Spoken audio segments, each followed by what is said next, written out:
Cheryl O'Riordan loves to bike, travel, and volunteer, but a bout with this bacteria, C. difficile, changed her life. I felt like the lining of my colon was being ripped out.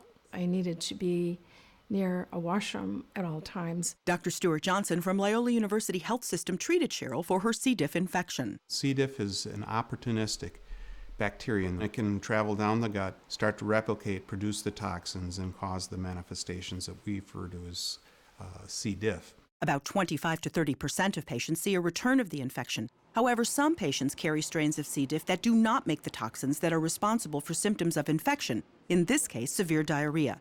These are called nontoxigenic strains. If that strain can be established in your gut, it will keep out the toxigenic strains. In fact, it may even force out some of these toxigenic strains. Dr. Dale Girding from the Edward Hines VA Hospital and co-authors looked at 168 patients who had been successfully treated for C. diff and randomly assigned them to 4 groups.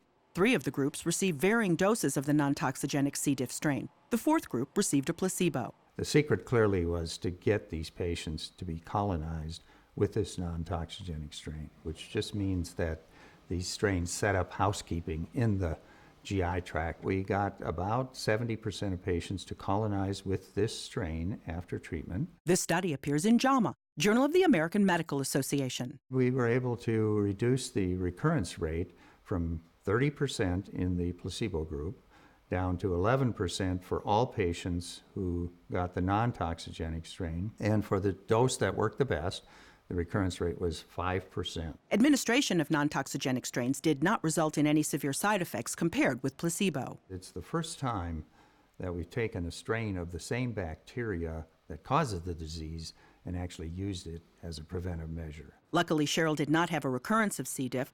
Her health is back to normal, and she is looking forward to My next trip. Catherine Dolph, The JAMA Report.